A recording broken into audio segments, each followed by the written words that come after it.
Students, इस video में आप देखोगे इंसेमिनेशन की प्रोसेस क्या है। पहले आपने देख लिया अब तक गैमेटोजेनेसिस। गैमेटोजेनेसिस क्या था, और गैमेटोजेनेसिस में आपने देखा था स्पर्मेटोजेनेसिस और oogenesis। उसके बाद हमने फीमेल्स में मेंस्ट्रुअल साइकिल के बारे में भी पढ़ा था, और अब इससे आगे की प्रोसेस देखेंगे, वो हमारा क्या है, इंसेमिनेशन। इससे आगे की प्रोसेस इंसेमिनेशन देखेंगे हम।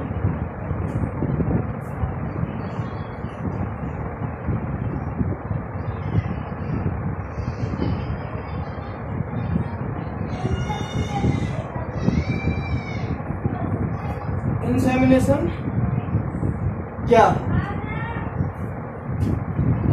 इंसेमिनेशन का मतलब है जब पेनिस से स्पर्म्स रिलीज होते हैं फीमेल की वेजाइना में, तो इस प्रोसेस को हम क्या कहेंगे, इंसेमिनेशन। जब स्पर्म्स ट्रांसफर कर दिए जाते हैं फ्रॉम पेनिस टू पेनिस के द्वारा by penis to vagina, this process is called insemination.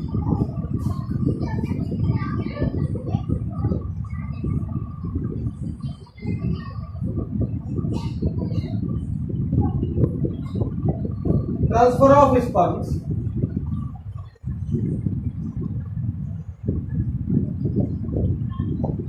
by penis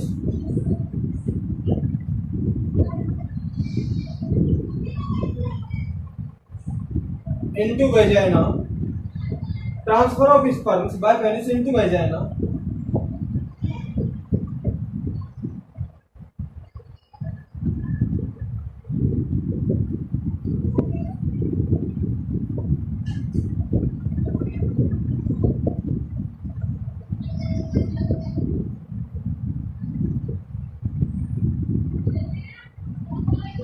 insemination. इस प्रोसेस को हम क्या कहेंगे, इंसेमिनेशन की प्रोसेस कहेंगे। अब ये प्रोसेस देख लेते हैं कि यह प्रोसेस कैसे होती है। तो उससे पहले हमें फीमेल रिप्रोडक्टिव पार्ट समझना पड़ेगा।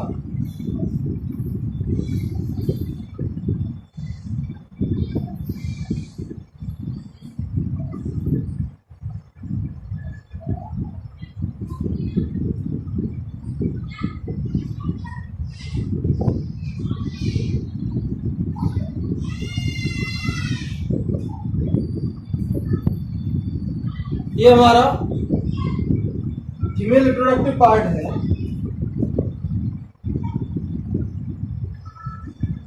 ये वेजाइना, सर्विक्स, यूट्रस, और ये है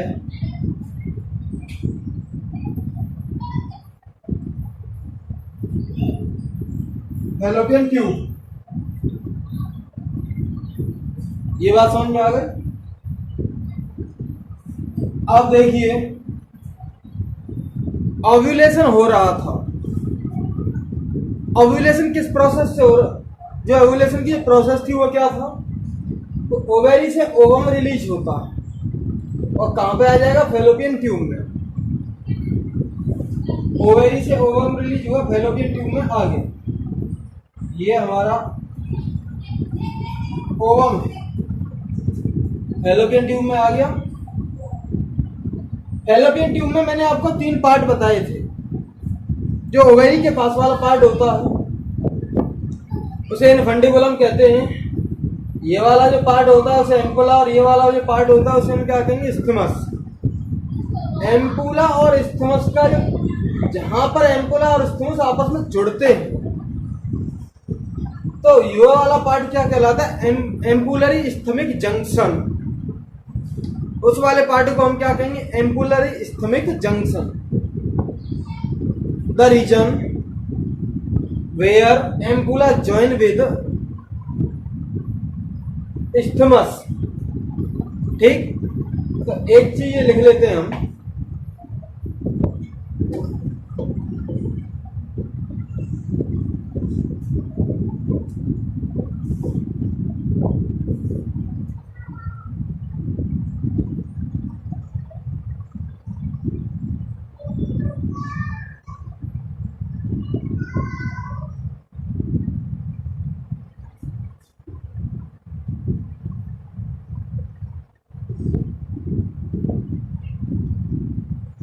ampullary isthmic junction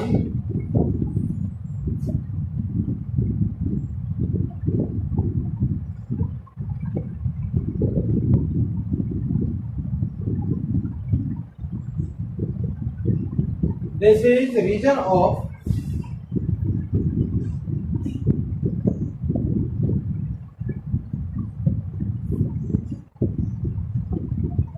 tube where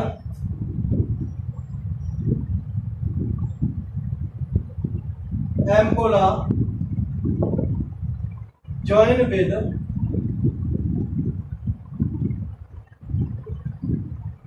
isthmus। तो ये कौन सा वाला पार्ट रहेगा, ये, क्योंकि यहां पर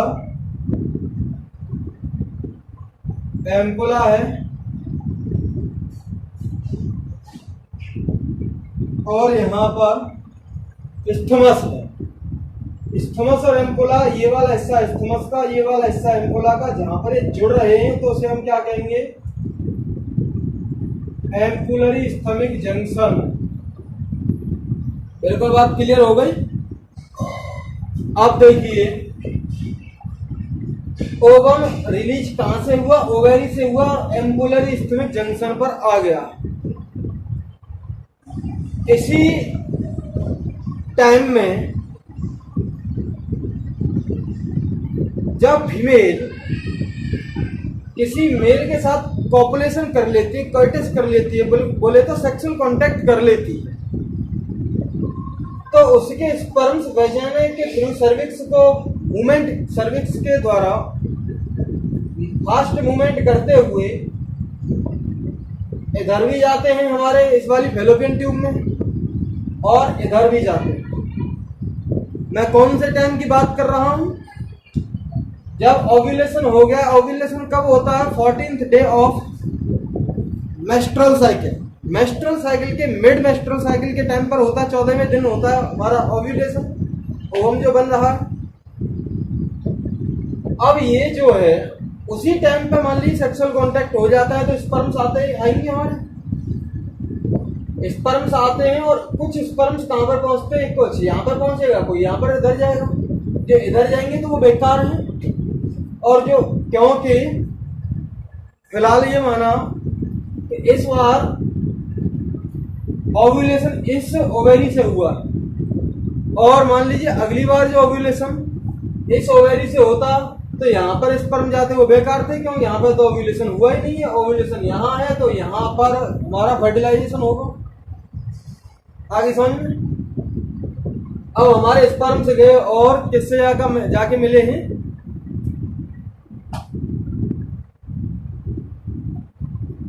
ओवम से जाके मिले।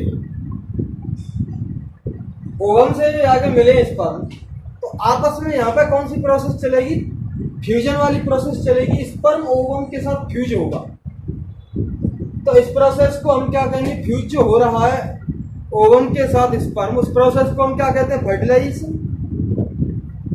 अब मैंने यहाँ पे जो एक बात बताई थी उसे हम क्या कहते हैं, इंसेमिनेशन। इंसेमिनेशन का मतलब यह है कि फीमेल जेनिटल ट्रैक्ट में स्पर्म को ट्रांसफर कर दिया, उसे हम क्या कहेंगे, इंसेमिनेशन। फीमेल जेनिटल ट्रैक्ट में ट्रांसफर हो जाता है। अब एक बात और आती है कि मान लीजिए यहां पर ओवम नहीं निकला और कॉपुलेशन कर लिया किसी फीमेल ने, तो उसके स्पर्म यहाँ पे भी बेकार हो जाएंगे और यहाँ पे बेकार हो जाएंगे, और ये फीमेल यहाँ पे जायगोट बनेगा नहीं, तो फीमेल के अंदर प्रेगनेंसी नहीं होगी। फीमेल के अंदर प्रेगनेंसी जब ही होगी जब ही यहाँ से ओवम निकला और जब ही उसने सेक्सुअल कांटेक्ट कर लिया, जब ही प्रेगनेंसी होगी। अदरवाइज प्रेगनेंसी नहीं होगी। तो इसका यही कारण है कि हर बार पॉपुलेशन के पे हर बार सेक्सुअल कांटेक्ट पे प्रेगनेंसी नहीं होगी। ये उसका रीजन है, क्योंकि जरूरी नहीं कि जब ही वो सेक्सुअल कांटेक्ट करे जब वो ओवम यहाँ से रिलीज हो रहा हो, यानी 14th day of menstrual cycle. ये बात हो गई। अब हम क्या करेंगे, ये देखेंगे फर्टिलाइजेशन की प्रोसेस अब आगे बढ़ेगी। फर्टिलाइजेशन की जो प्रोसेस कहां पर हो रही है, एम्पुलर स्टमक जंक्शन में हो रही है। तो हम लिख सकते हैं आगे वाला पॉइंट इसमें,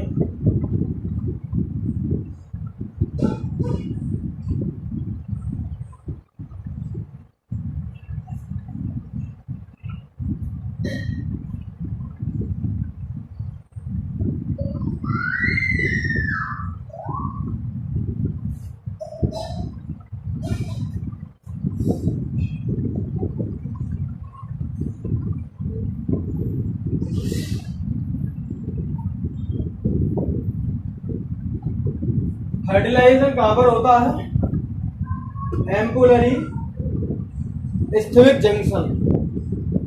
ठीक। और दूसरी वाली बात, फर्टिलाइजेशन कब होगा, जब ओवम और स्पर्म दोनों साइमल्टेनियसली आपस में मिलेंगे।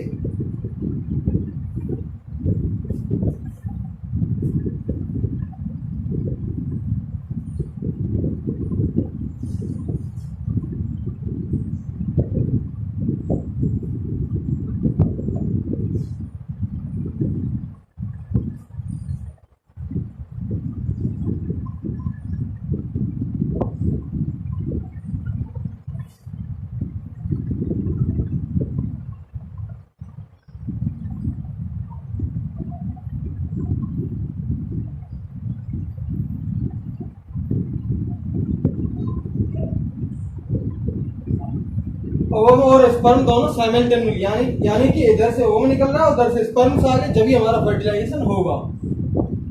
दिस इज द रीजन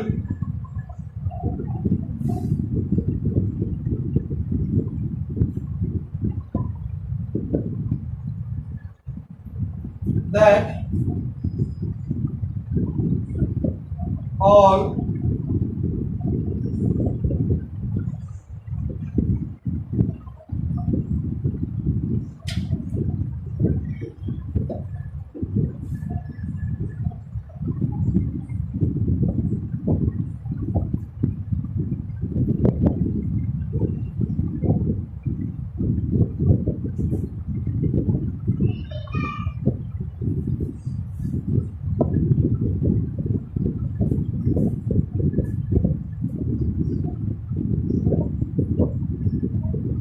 यहाँ पे मोस्ट कर दें। ये एक ऐसा रीजन है जिसमें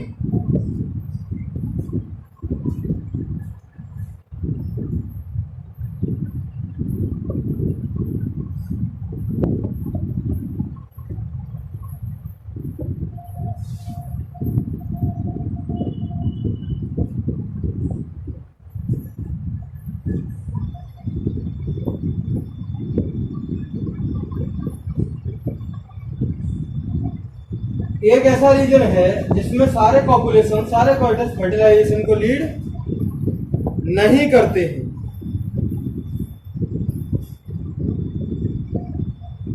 ये बात क्लियर हो गई।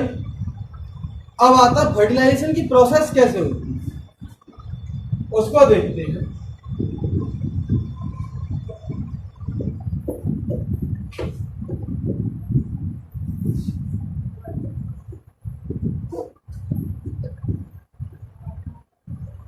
फर्टिलाइजेशन की प्रोसेस ऑफ फर्टिलाइजेशन या फिर फर्टिलाइजेशन।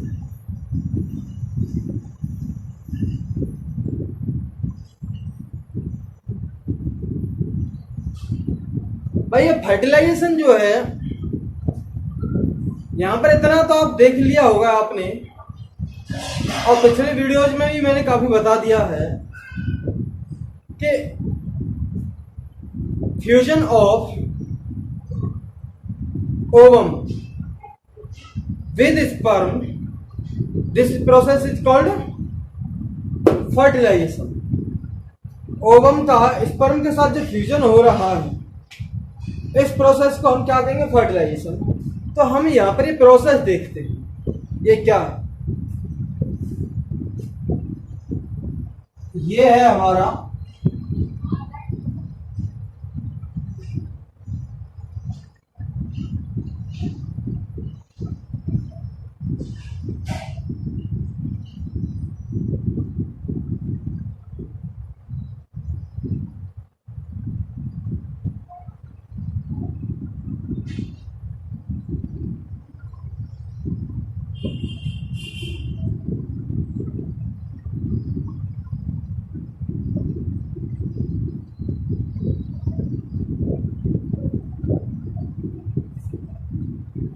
ये हमारा ओवम है। आप ओवम का स्ट्रक्चर देखेंगे, ये हमारी कौन सी सेल्स पाई जा रही थी?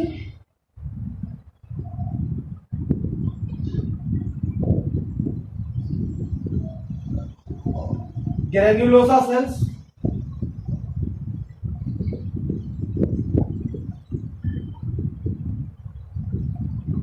जोना पेलुसिडा लेयर,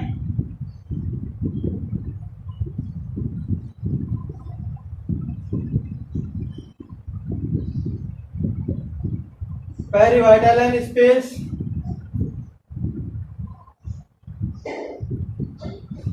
और ये था हमारा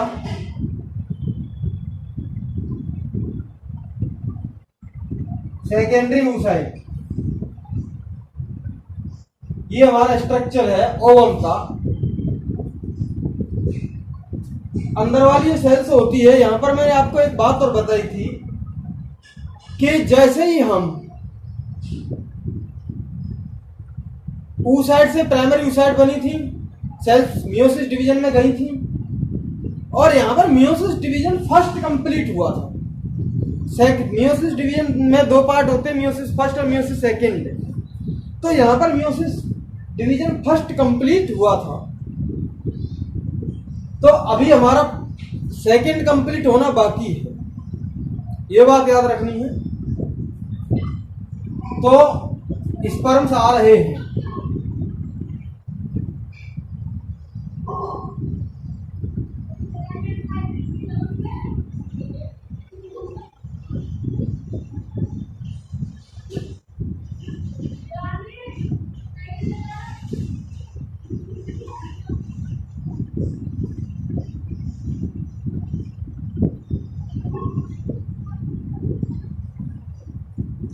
ये एक बार एजेकुलेशन में ह्यूमन बीइंग मैन जो है वो लगभग 200 टू 300 मिलियन स्पर्म्स रिलीज करता है। तो there are so many sperms contact with ovum. ये भी आ रहा, ये भी आ रहा, ये भी आ रहा। अब देखते हैं भाई, कंपटीशन सब जगह है, बाजी कौन मारता है, यहां पर कौन फर्टिलाइज करता है इस ओवम को। तो ये हमारा स्पर्म आया। स्पर्म कौन सी लेयर से टच हुआ है? सबसे पहले ये वाला टच हुआ है कि ये वाला टच हुआ है? ये वाला टच हुआ, ये थोड़ा सा पीछे रह गए। तो जैसे ही ये वाला जो टच हुआ है जोना पेलुसिडा लेयर से, जोना पेलुसिडा लेयर ही तो है, जोना पेलुसिडा लेयर से ये जो टच हुआ है, तो अब ये जोना पेलुसिडा लेयर में चेंजेज आना चालू हो जाएगा। तुरंत जोना पेलुसिडा लेयर में चेंजेज आना चालू हो जाएगा और वो अदर स्पर्म्स के लिए इम्परमिएबल हो जाएगी, यानी कि अब कोई भी स्पर्म उसे पेनिट्रेट नहीं कर सकता, उसे भेद नहीं सकता, उसे तोड़ नहीं सकता है। तो सिर्फ यही ये इस बात को बिल्कुल निश्चित हो जाती है, यहाँ पर ये इस बात को बिल्कुल निश्चित कर देता है कि सिर्फ फर्टिलाइजेशन एक ही स्पर्म से होगा और किसी और ज्यादा स्पर्म से फर्टिलाइजेशन नहीं होगा। ठीक, तो इसके अंदर जो मैंने आपको बताया था स्पर्म का डायग्राम, स्पर्म के हेड के ऊपर जो होता है एक्रोसोम होते हैं, उसमें एंजाइम्स होते हैं। वो एंजाइम्स की सहायता से स्पर्म का न्यूक्लियस अंदर चला जाएगा। ये जोना पेलिसिडा लेयर को तोड़ते हुए और इसकी प्लाज्मा मेम्ब्रेन को तोड़ते हुए ये अंदर आ जाएगा और इसका न्यूक्लियस हमारा कहां पर आ गया, अंदर आ गया स्पर्म का न्यूक्लियस। और जैसे ही ये अंदर आया तो हमारी सेकेंडरी oocyte है, इसमें मियोसिस डिवीजन चालू हो जाता है। मियोसिस सेकेंड डिवीजन जो रह गया था वो चालू हो जाता है और उसमें न्यूक्लियस का डिवीजन होता है और यहाँ पर सेकेंड पोलर बॉडी बनती है इससे, और ये पोलर बॉडी यहाँ पे डैमेज हो जाती है, बेकार हो जाती है। अब डैमेज हो गई लोग। अब ये जो न्यूक्लियस है ये किसका न्यूक्लियस था, स्पर्म का न्यूक्लियस।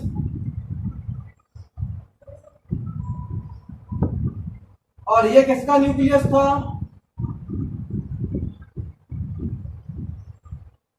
ओवम का न्यूक्लियस।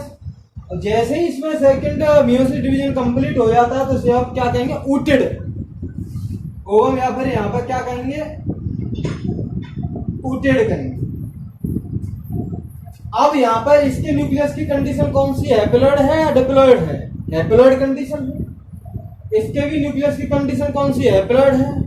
जब हैप्लॉइड कंडीशन आपस में जुड़ेंगी तो ये क्या बनेगा, यहाँ पर डिप्लॉइड कंडीशन। ये एन कंडीशन थी, ये एन कंडीशन थी, तो यहाँ पर क्या बनेगा, डिप्लॉइड कंडीशन। एन कंडीशन बनेगी क्योंकि आपस में क्या हो गए, ये दोनों आपस में फ्यूज हो गए, प्लस हो गया, दोनों से आपस में फ्यूज हो गए, ठीक है।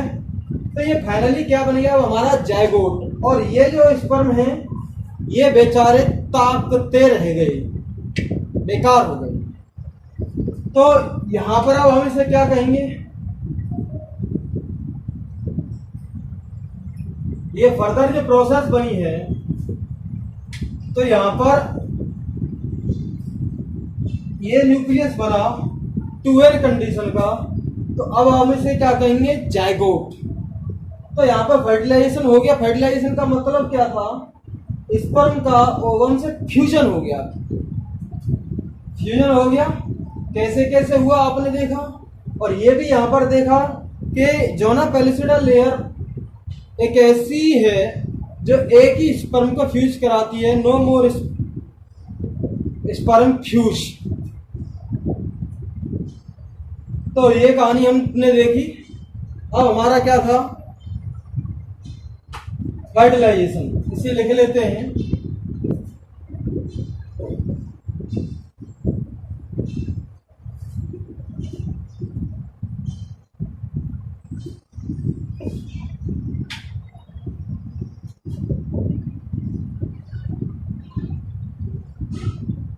Fusion of ovum with sperm.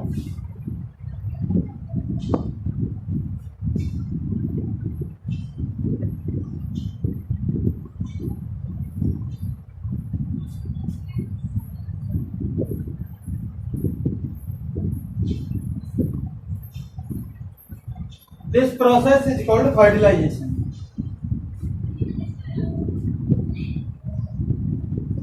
When sperm contact with ovum,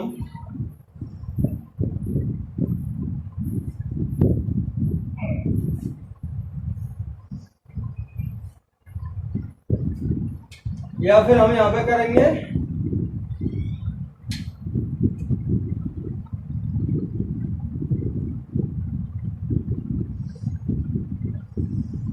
pellucida layer of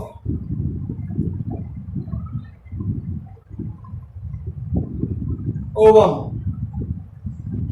जो स्पर्म कांटेक्ट में आते हैं ओवम की पेलिसिडा लेयर में,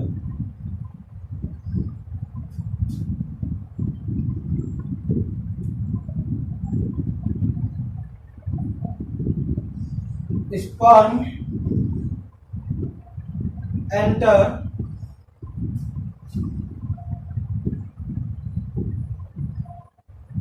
inside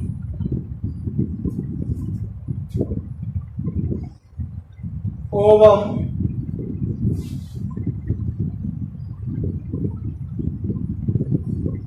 to penetrate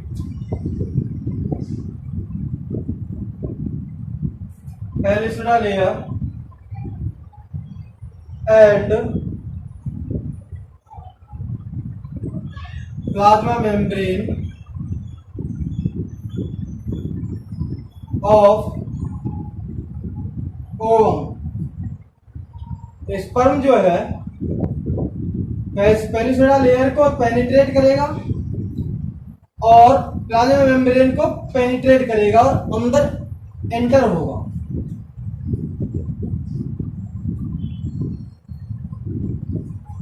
When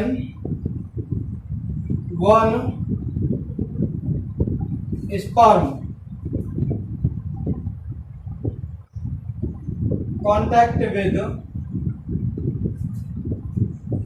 pellucidal layer,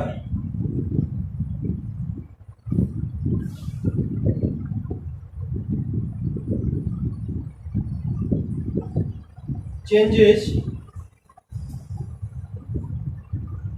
occur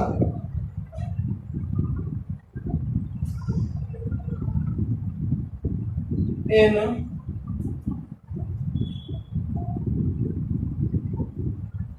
pellucidal layer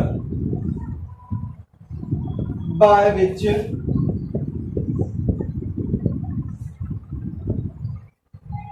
it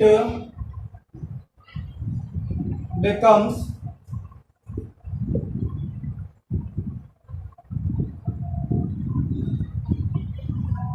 impermeable for other sperms, hence ensure that one sperm can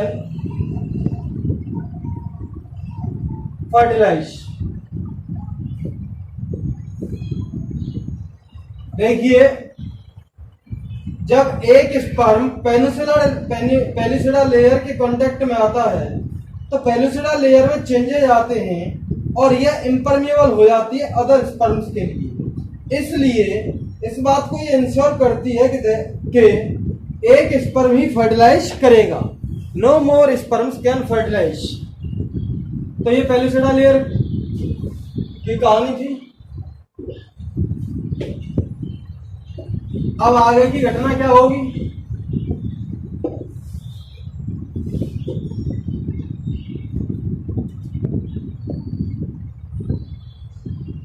second meiosis division. NCERT में meiotic लिख रहा है तो दोनों बात एक ही है, या तो मियोसिस डिवीजन कह लो या मियोटिक डिवीजन कह लो। Second meiosis division occur in ovum and second polar body form। Second polar body बन जाती है which डिग्रेड और वो बेकार हो जाती है। Now ovum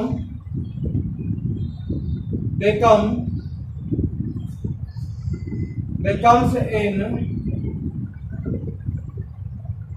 haploid condition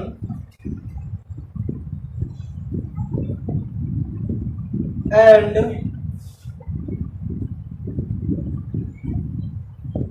nucleus of ovum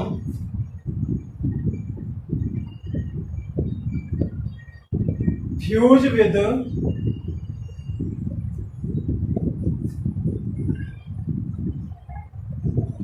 nucleus of sperm. Ovum के न्यूक्लियस से स्पर्म का न्यूक्लियस अब फ्यूज हो जाता है। After fusion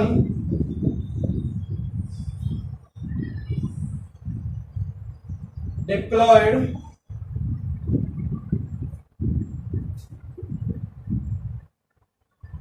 condition for diploid condition occurred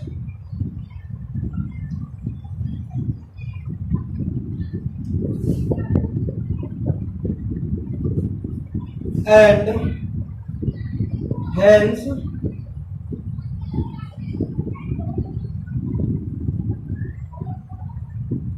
this condition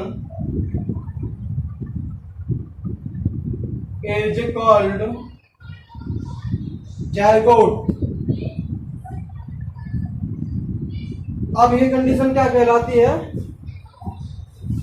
zygote कहलाती है। तो इस वीडियो में दोस्तों आपने देखा था कि इंसेमिनेशन क्या होता है और फर्टिलाइजेशन क्या होता है। तो दोस्तों अगर चीजें समझ में आ गई हो तो चैनल को सब्सक्राइब करें और लाइक करें। हमारा चैनल है शिवनंदन बायोलॉजी नाम से यूट्यूब चैनल है, तो और फर्दर वीडियो आप उसमें देख सकते हैं। Thank you very much.